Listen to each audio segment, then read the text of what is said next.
oh, that one looks like it's chewed. That could be a problem.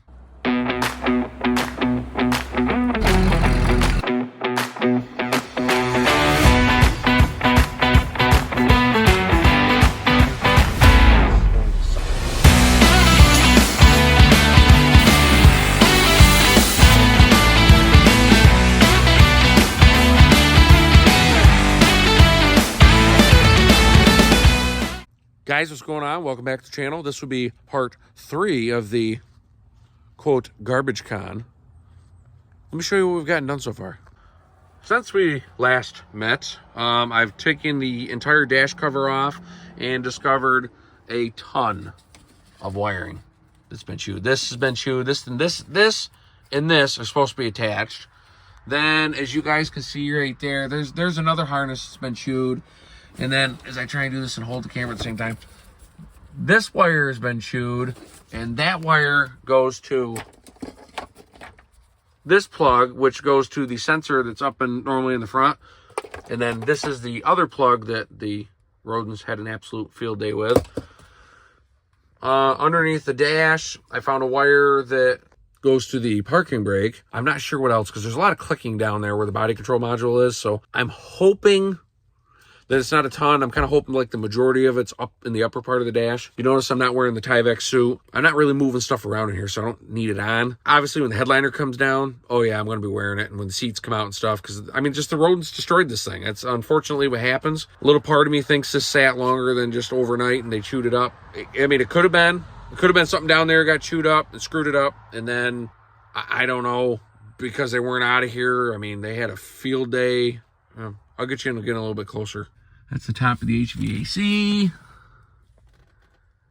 More. I mean, there's quite a bit of rodent droppings all through here. There's stuff even down inside the forward ducts here for the center. You can see some stuff right there. So I'm gonna have to get all that cleaned up.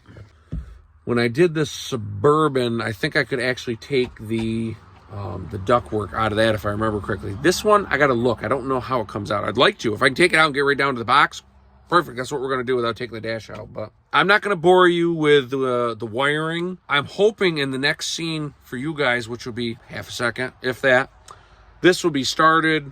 The lights will all be cleared. And then I can start moving forward and getting the inside out of it. For me, it's probably going to be about 2 hours of rewiring. So I'm going to quit yapping and get rewiring. And we'll see you right now. I lied. It isn't running, but I have made some pretty significant progress. I found a bunch of wiring down in here that was chewed.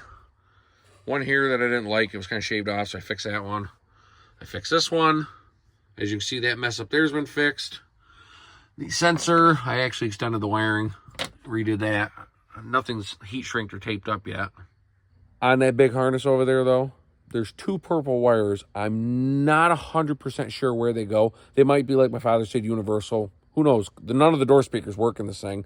And the Bose speakers usually last a decent amount of time, so there's a possibility that those are speaker wires. I have no clue what half that harness does. It could have come up off the back of the radio. One goes one way, one goes another. There's a bunch of wiring down in there that I ran out of time because, well, when I backed this in here, I didn't think, and I got a little too close to the garage. So I guess we're just going to have to tune back in the morning. It's the next day.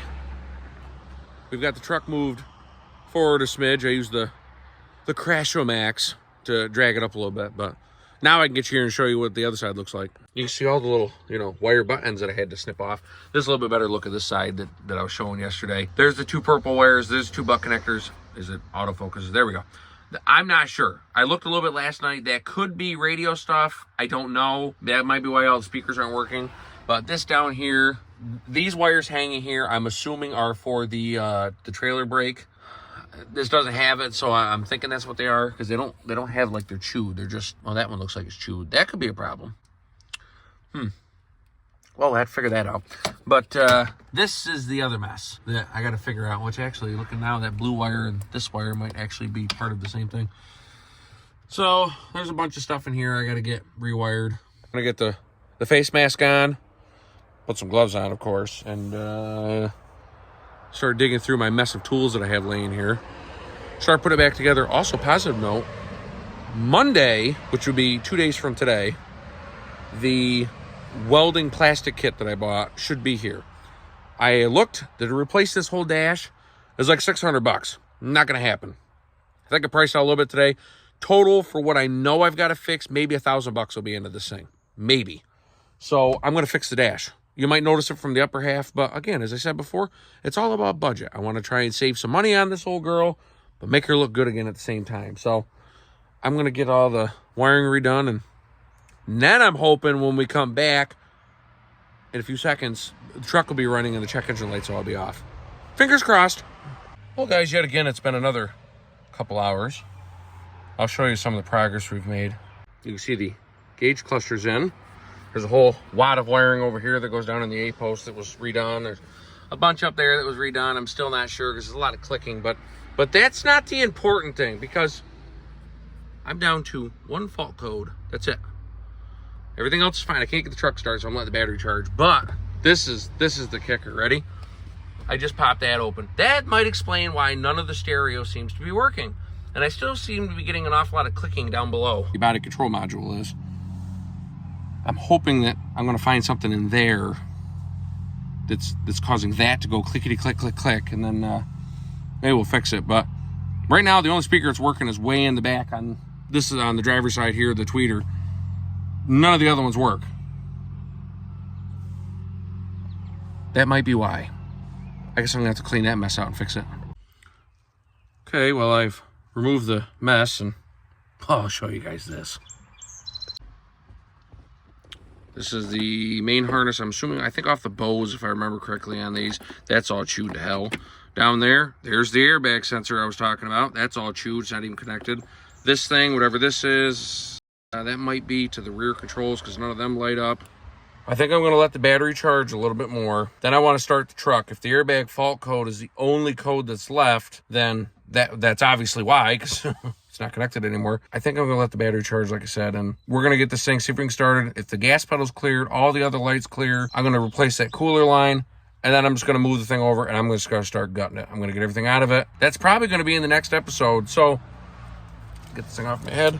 Oh, if you guys haven't already and you wanna continue to see this, is I'm gonna call it build, because it is a build. I'm rebuilding this truck.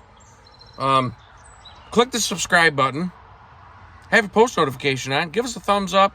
Maybe a comment what you'd like to see. Maybe something that you know about this. I think I got the wiring up above maybe figured out. I don't know. I'm still not going to butt connect that yet. But we'll catch you in the next one.